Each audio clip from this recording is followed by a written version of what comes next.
Hey everyone, and welcome back to Rank and File Sports. And today we're going to be going over our early July top 25.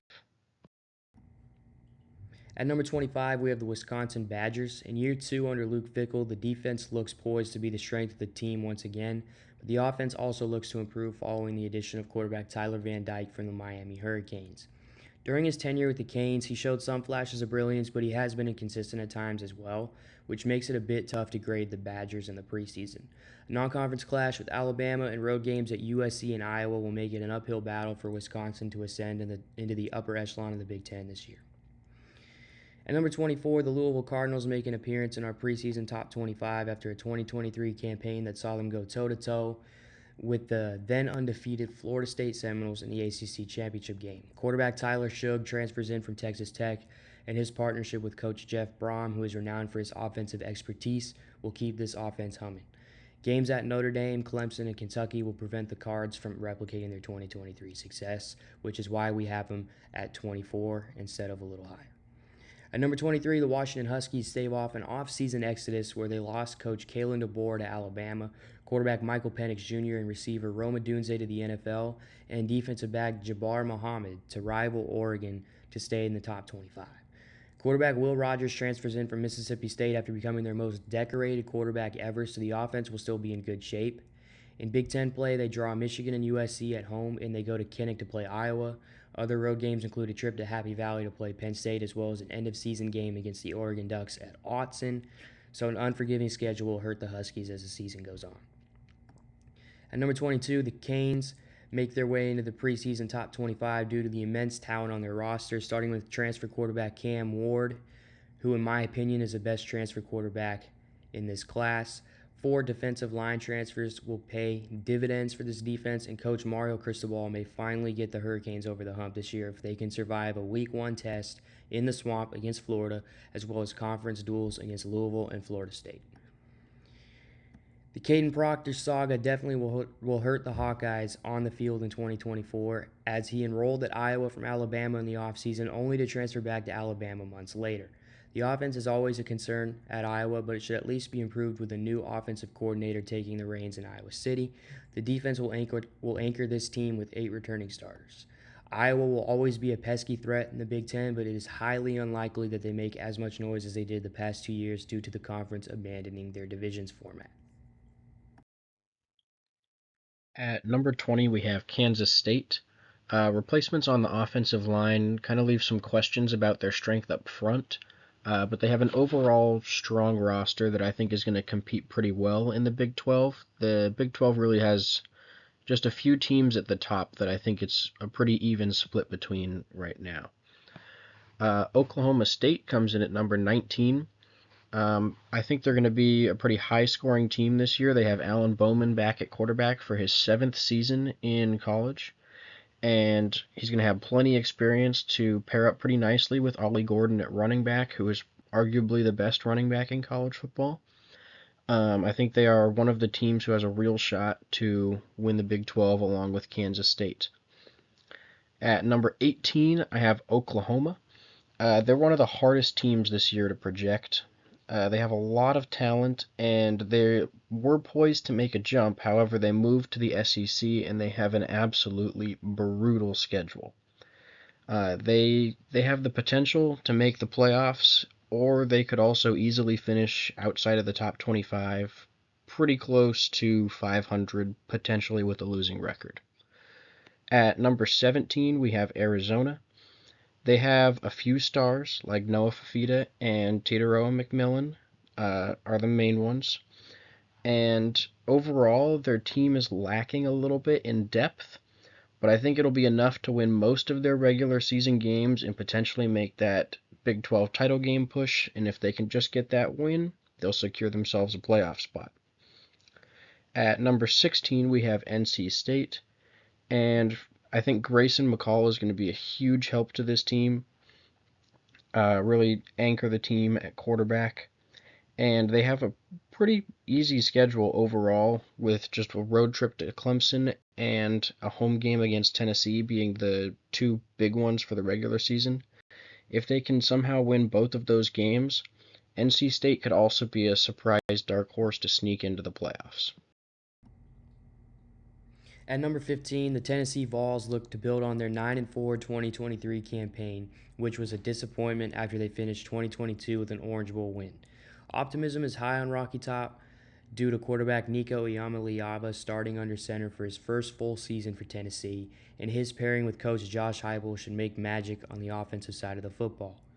Both lines look very good, but the secondary is a potential concern going into this year, and a tough schedule that includes games against Georgia, OU, and Alabama is ultimately why we don't have them higher in this poll.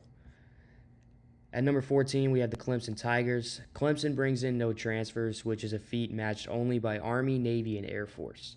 As always, the defense will keep the Tigers in games, but Cade Klubnik will be the X factor for this team. If he doesn't improve, neither will Clemson. It's a slippery slope for the Tigers, and if it goes south like it did last year, Dabo may be forced to change his ways a little bit. At number 13, we have the defending champs, the Michigan Wolverines. The reason why they aren't higher is because they have more questions than answers going into 2024. Coach Jim Harbaugh is now coaching the LA Chargers. Lots of starters on both sides of the ball are gone, but veteran stars Donovan Edwards and Will Johnson help to keep expectations high going into this year. We'll learn a lot about this team early when they play Texas in Ann Arbor because Texas figures to be a national title contender. At number 12, we have Missouri. Missouri had one of its best seasons ever in 2023, and they finished it off by beating the Ohio State Buckeyes in the Cotton Bowl. This year, they returned quarterback Brady Cook and freak athlete receiver Luther Burden. Some defensive production from last year is now gone, which does raise some concerns, but this team looks dangerous in the new look SEC, so look for them to make some noise once the season draws closer to an end. At number 11, we have the Notre Dame Fighting Irish. It's hard to really know with Notre Dame if you're getting an overrated team or a team that's actually legit, but if this team can put it all together, they will be a threat for the national championship. Quarterback Riley Leonard transfers in from Duke, which is an interesting fit for the Irish, and the defense will be scary again, just like always. Week 1 at Texas A&M will show us if this team is for real or not. At number 10, we have Penn State. Now, I think Penn State's still kind of in that position in the Big Ten where it's going to be extremely difficult for them to win the conference. And I'm not super big on Drew Aller due to his performance previously in big games especially. But if he can take a step forward this year, Penn State has the potential to be a real threat. They're very talented across the board. If not, then he's probably going to be their liability, and it'll be very unlikely that they get over the Ohio State hurdle, even though they play the Buckeyes at home this year. At number 9, we have Florida State, and it's kind of hard to get past that Georgia loss last year because of how badly they got blown out, and those are the players we're going to be seeing this year. They have lost a lot of talent, but they replaced quite a bit with transfers and brought in DJU at quarterback. Now, the roster is really going to have to gel in order for Florida State to win the ACC because I think this is a year that Clemson could potentially push back and regain the throne in that conference. At number 8, we have Utah. Cam Rising is coming back from his injury. We'll have to see if that affects him at all during this season. I really hope not for their sake, because I think he is an amazing player and has the potential to lead this Utah team to a Big 12 championship and the playoffs. Their defense returns 8 players, and they have a really strong overall roster that I think has probably the best chance to win the Big 12. At number 7, we have LSU. They have a really young offense replacing Jaden Daniels at quarterback and Malik Neighbors at wide receiver. I think it'll be a little bit rough early on, but they have a really easy schedule to start the season, which leads to that potential for them to become a very dangerous team by the time the schedule gets tougher at the end of the year. And I think that LSU is going to have a really good chance to snag one of those at-large playoff spots. At number 6, we have Ole Miss. They had a huge loss in the transfer portal with Quinshon Judkins going to Ohio State. However, they have Jackson Dart returning at quarterback. I think he's going to be very solid.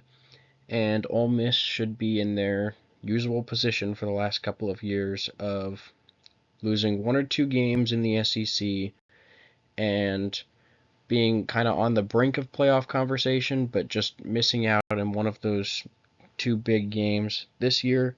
With the expanded playoffs, I think there's a really good chance that they are able to make it in an at-large spot as well. At number 5, we have the Alabama Crimson Tide.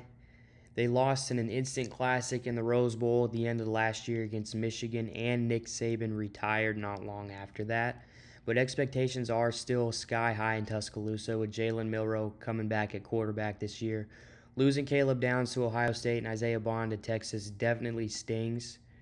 The amount of talent on this roster is still incredible, and Coach Kalen DeBoer's track record of winning gives us the confidence to put the Tide this high at number 5, even with the GOAT himself retiring. At number 4, we have Oregon. The Ducks lost in the Pac-12 championship game last year, and as we all know, they're moving on to the Big Ten for the foreseeable future. They are poised to be a big-time player in the conference this year, despite losing Bo Nix to the NFL. Part of this is because of Dylan Gabriel transferring in from Oklahoma. He's a big-time quarterback with lots of experience. And former five-star wide receiver Evan Stewart transfers in from Texas A&M to play alongside Tez Johnson. So the Ducks may have the best receiving core in all of college football this year. The offense will be dominant, and if the defense is just good enough, this team can make a lot of noise and maybe even win the championship this year. At number 3, we have the Texas Longhorns. Texas finally performed to expectations last year after years of disappointments, and they return a Heisman favorite in quarterback Quinn Ewers. They do lose Xavier Worthy and Adonai Mitchell to the NFL, but transfer receiver Isaiah Bond should help them to recover from those losses. The D-line and the secondary are concerns, but if Steve Sarkisian can get the Horns to battle against Georgia, maybe even win the game, this team might be the last one standing when the dust settles in January. That game will show us if this team is for real or not. At number 2, we have the Georgia Bulldogs.